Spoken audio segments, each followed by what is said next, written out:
शास्त्रज्ञ, परीक्षक आणि माझ्या स्पर्धक मित्रांनो, मी संग्राम नवनाथ सावंत, इयत्ता तिसरी शिकतो. माझ्या शाळेचे नाव जिल्हा परिषद प्राथमिक शाळा गायकवाडी हरड. मी आपणासमोर एक साहस कथा सादर करणार आहे. त्या कथेचे नाव आहे कोंडाजी. कोंडाजी फर्जंद. ही गोष्ट आहे मराठ्यांच्या गौरवशाली इतिहासाची. ही गोष्ट आहे कोंडाजी फर्जंद नामक समर्थ्याची. ही गोष्ट आहे कोंडाजीच्या रांगड्या हिमतीची, जिद्दीची आणि पराक्रमाची. अनेक दुर्गम मुलूक व गड स्वराज्याला मिळाले, पण काही गड व मुलूक स्वराज्यात नसल्याची खंत माणसांना वाटत होती. ही खंत त्यांनी आपल्या सवंगड्यांना बोलून दाखवली. महत्वाचे गड व मुलूक घेण्यासाठी माळ्यांनी आपल्या प्राणाची बाजी लावली. अनेक पराक्रम केले. कोंडाजीने अनेक पराक्रम केले. त्यातील शेवटचा पराक्रम म्हणजे जंजिरा.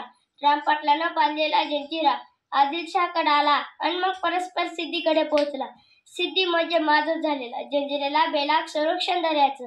तिथं शिवाजी महाराजांनी काही वेळा प्रयत्न केला. जिथं शिवराय तिथं विजय. पण जंजिरा त्यांना अपवाद ठरला, कारण त्याच्या भोवती असलेली रोह्याची खाडी, दलदलीचा प्रदेश, समुद्राचं बेलाग संरक्षण. हापशी सिद्धी जंजिऱ्यातून बाहेर पडायचे. तटावरच्या गावातल्या बायकांना बोलवायचे, त्यांना समुद्रात पाठवायचे, माणसांना पकडायचे, त्यांचे नाक कान कापायचे. रक्ताळायचा दर्या, रक्ताळायचा दर्या. माणसं गेली संभाजीराजांकडे. राज ह्यो सिद्धी माजलाय, माती करतोय अपार. बाया बापड्या पळवतोय, लुटतोय आणि कडाला छावा. आमच्याच मातीत येऊन आमचीच माती. त्या सिद्धीची एकदा मातीच केली पाहिजे. खेळू जंजिरावर रक्ताची रंगपंचमी. निघाला सर्जा, निघाला जंजिरावर. पण बुद्धीने जिंकणारे संभाजीराजे धनराजपूरला आले आणि त्यांनी बघितलं, जंजिरा बाहेरून जिंकता येणार नाही.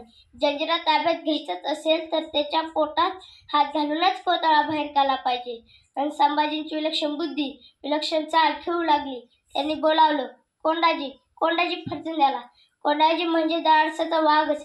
त्याला भ्यायचे, घाबरायचे. त्यांना माहीतच नव्हते मृत्यूला न भिणारा कोंडाजी शत्रूला कसे बरे भिणार. तेजधार, स्वामिनिष्ठ, तलवारीतकाच गनिम काव्यातही माहीर असलेला कोंडाजी. संभाजी महाराजांनी कोंडाजीच्या कानात आपला डाव सांगितला आणि कोंडाजी निघाला आपल्या काय सोबत्यांसह. निघाला जंजिऱ्यावर.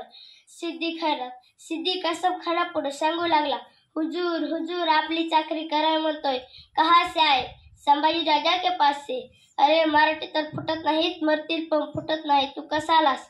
हुजूर तुमच्या तावडीतून संभाजीराजे वाचणार आहेत का? त्या संभाजीराजा बरोबर मरण्यापेक्षा तुमच्या बरोबर जगलेलं काय वाईट, म्हणून आलो हुजूर. द्या चाकरी. आणि सिद्धीनं कोंडाजीला चाकरी दिली. कोंडाजीने तेथे संसार थाटला आणि कुटुंब काबलींसह सिद्धीची सेवा करू लागला. उरात सल वेगळीच होती, काळजात डाव वेगळाच होता. आपल्या धन्याने दिलेला शब्द, आपल्या धन्याने दिलेला डाव. बस कोंडाजीची नजर जंजिऱ्यावर फिरू लागली. हात जंजिऱ्याच्या पोटात फिरू लागला. डाव असा की जंजिऱ्यावर असणाऱ्या दारुगोळ्याची कोठडी तोडून द्यायची. बस असा धमाका की जंजिरा डळमळला पाहिजे, दर्यात विसर्जित झाला पाहिजे. कोंडाजीने दारुगोळा कोठार हेरली आणि सगळ्या सोबत्यांना डाव समजावून सांगितला. दिवस ठरला, वेळ ठरली.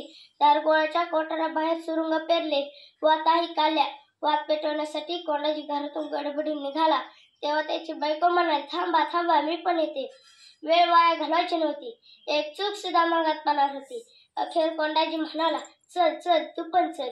तेव्हा दासी म्हणाली, थांबा थांबा थांबा थांबा, मी पण येते. कोंडाजीची पत्नी म्हणाली, अहो ती माझ्याशिवाय कोठेच राहिली नाही, तिलाही घ्या ना सोबत. कोंडाजी म्हणाला, चल चल तू पण चल. तेव्हा दासी म्हणाली, थांबा थांबा, माझे कपडे घेऊन मी एकच मिनिटात येते. ती दासी जी कपडे घ्यायला गेली ती सिद्धीला बरोबर घेऊनच आली. घात झाला. कोंडाजीचे हात दारुगोळ्याला बांधण्यात आले, हात कलम करण्यात आले. अन्न कारखान्यादाराचे तुकडे तुकडे उडवले. त्यांचे साथीदार सापडले. त्यांचे मस्तक छाटली गेली. मराठे कापले गेले. अरे ज्या धडकीची वाट संभाजीराजे बघत होते त्याऐवजी कोंडाजीच्या शरीराच्या छिंजऱ्या करणारा संभाजींच्या कानावर पडला. तेव्हा ते खूप हळहळले आणि म्हणाले, धन्य तो कोंडाजी, धन्य त्याचे शौर्य, धन्य धन्य त्याचे बलिदान, धन्यवाद.